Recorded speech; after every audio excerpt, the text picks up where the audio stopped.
Bismillahirrahmanirrahim. Assalamualaikum warahmatullahi wabarakatuh.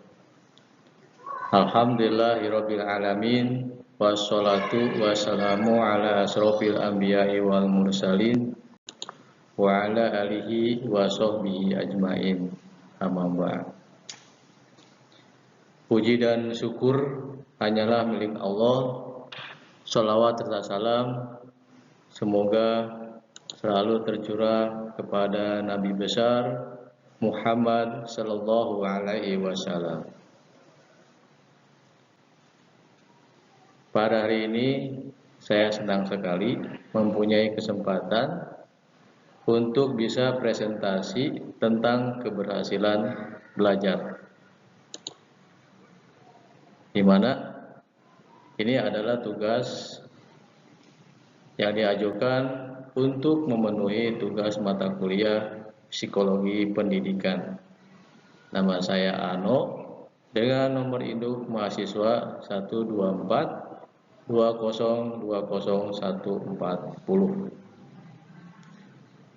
Dosen pembimbing saya adalah Bapak Ujang Jenal MAG.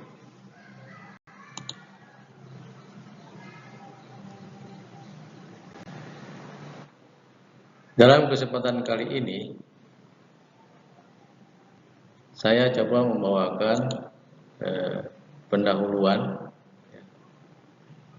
di mana bahwa keberhasilan belajar penting untuk mencetak peserta didik yang kompeten dan kreatif.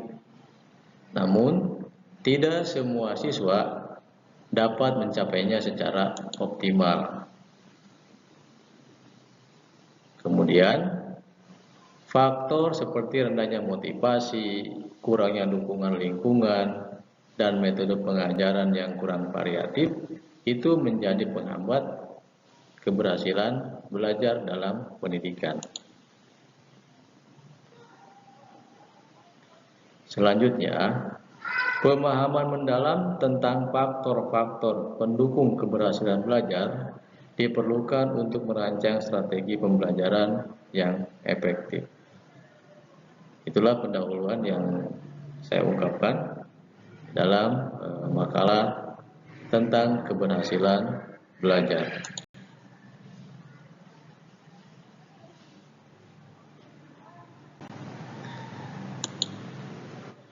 Ada pengertian tentang keberhasilan belajar.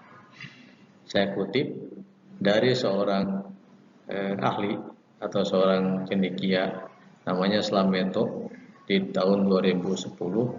Beliau mengatakan keberhasilan belajar ditandai dengan perubahan positif dalam pengetahuan, sikap, dan keterampilan siswa setelah proses pembelajaran.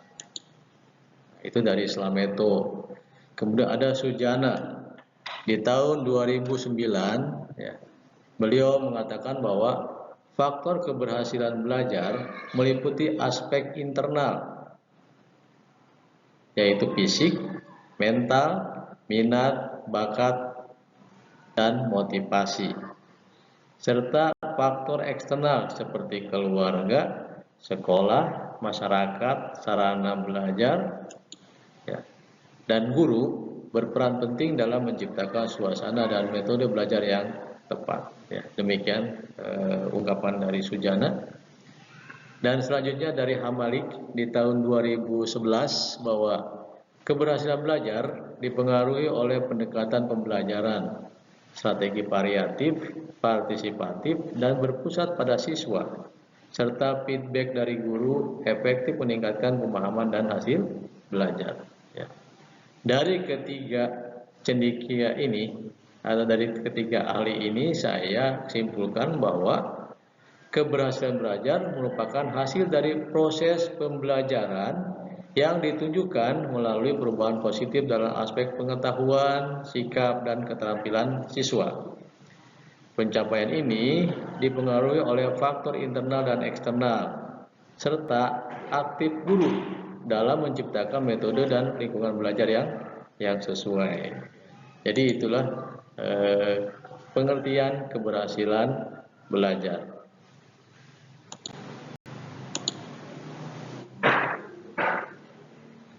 Kemudian ada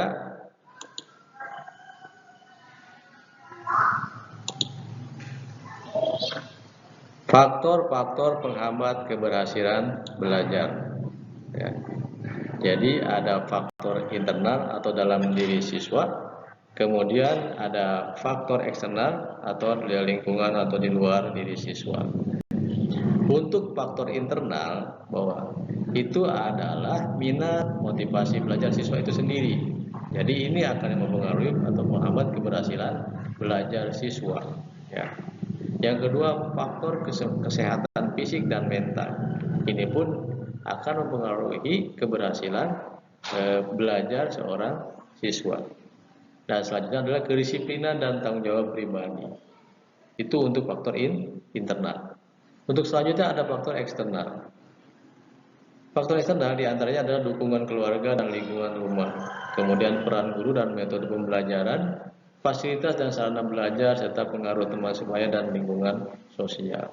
Ini adalah beberapa faktor eksternal yang akan mempengaruhi keberhasilan dalam belajar.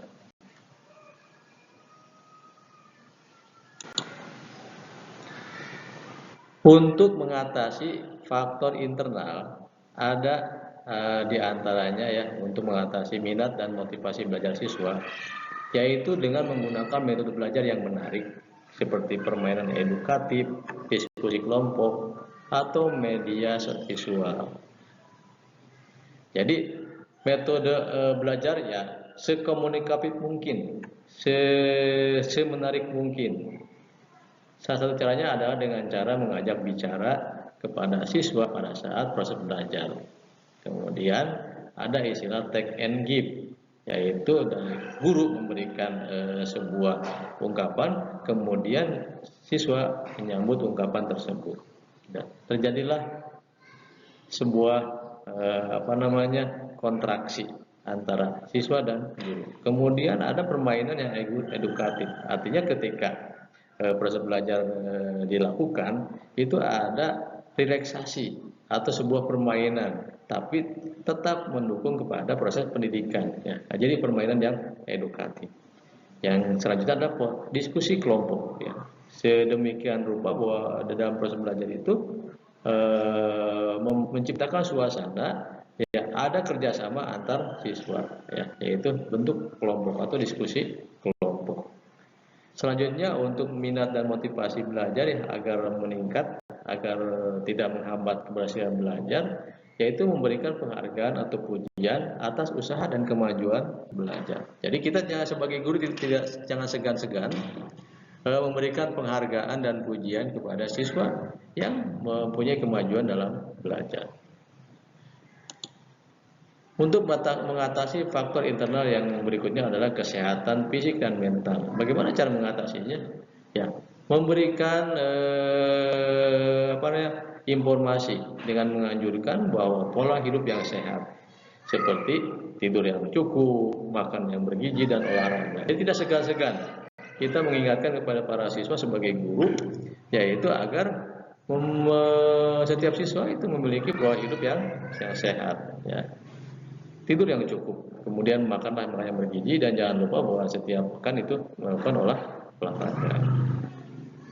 Kemudian menyediakan layanan bimbingan, konseling untuk membantu siswa yang mengalami tekanan emosional atau masalah pribadi. Jadi ketika kita melihat bahwa siswa mempunyai masalah pribadi, kita bersiap bahwa membimbing siswa tersebut untuk mengatasi masalah pribadi tersebut, gitu. Dengan cara pendekatan, ngobrol empat mata, kemudian lain-lain. Selanjutnya menciptakan suasana kelas yang nyaman dan menyenangkan agar saya merasa aman dan tidak tertekan. Jadi kita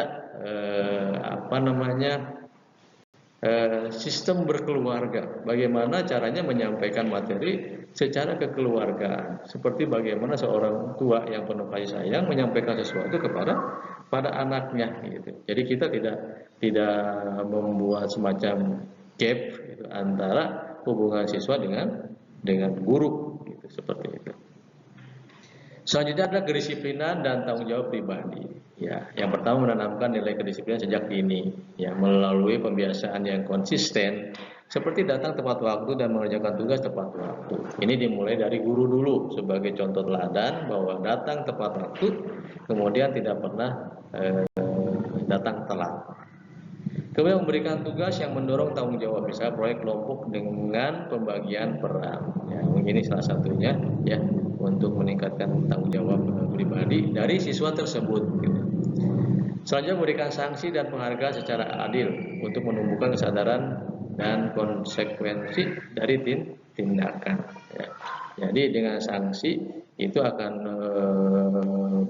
berefek kepada siswa bahwa dia akan bertanggung jawab gitu. Karena dengan sanksi tersebut bahwa oh iya setiap apa yang saya lakukan itu diperhatikan karena adanya sanksi. Seperti itu. Kemudian untuk mengatasi faktor eksternal, ya, dukungan keluarga dan lingkungan rumah. Di antaranya kita membangun komunikasi yang baik antara orang tua dan anak mengenai kegiatan belajar.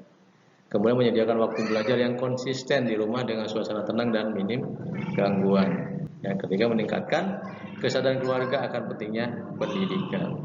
Ini mungkin nanti ada obrolan dengan orang tua bahwa lakukan seperti ini. Gitu. Coba komunikasi yang baik dengan anak. Berlibatlah dalam kegiatan-kegiatan sekolah, contoh ketika mengerjakan PR mungkin orang tua peduli gitu ya, orang tua peduli dengan apa yang anak atau siswa kerjakan.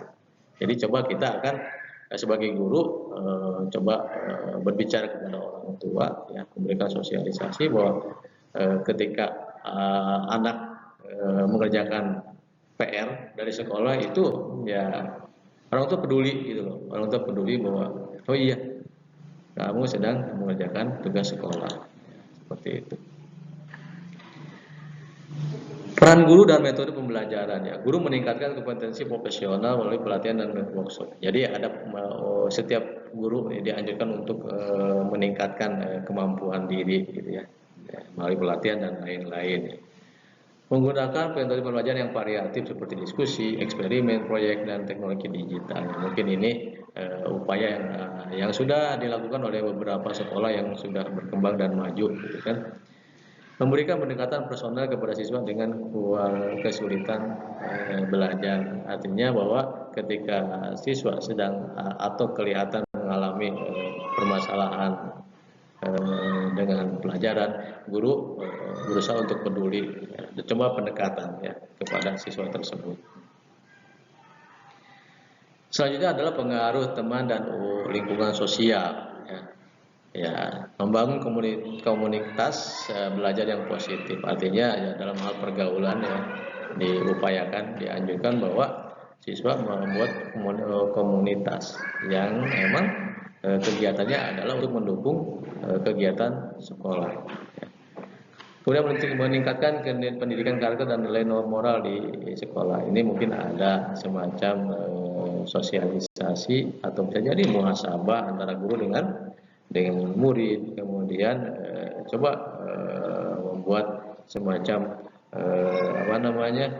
presentasi yang sifatnya eksplor dari si anak tersebut, gitu kan.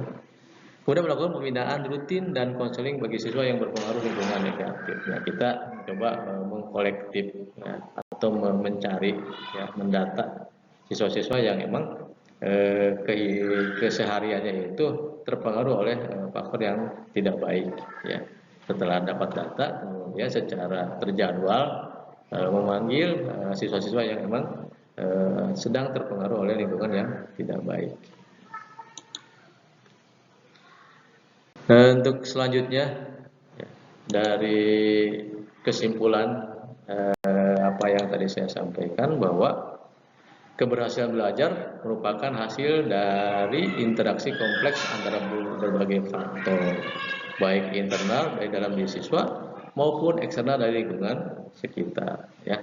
Jadi kemudian setiap elemen dalam proses belajar memiliki pengaruh yang signifikan dan saling mendukung, menciptakan pembelajaran yang bermakna dan efektif. Faktor-faktor penting yang harus diperhatikan dalam meningkatkan keberhasilan belajar antara lain adalah motivasi siswa sebagai penggerak utama semangat belajar. Kemudian dukungan keluarga yang memberikan dorongan emosional dan moral. Kualitas guru dan metode pembelajaran yang tepat dan menarik. Ketersediaan sarana dan prasarana seperti buku, ruangan belajar, dan teknologi. Kegagalan dalam memenuhi salah satu komponen tersebut dapat mengganggu hasil belajar siswa secara keseluruhan. Jadi jangan sampai gagal. Misalnya kita berusaha ya semaksimal mungkin bahwa tidak ada kegagalan dalam proses ya, menanggulangi hambatan-hambatan ya, yang terjadi pada saat proses belajar. Oleh karena itu diperlukan sinergi antara semua pihak. Ya. Nah, siswa sebagai subjek aktif pembelajaran, ada guru sebagai fasilitator dan motivator, kemudian ada orang tua sebagai pendukung utama di rumah. Dan selanjutnya mungkin pemerintah sebagai penyedia kebijakan dan fasilitas pendidikan. Demikian presentasi yang saya sampaikan. Mudah-mudahan ya, menjadi lebih baik, kita semua menjadi lebih baik ya. Dan Allah ridho dengan apa yang kita lakukan.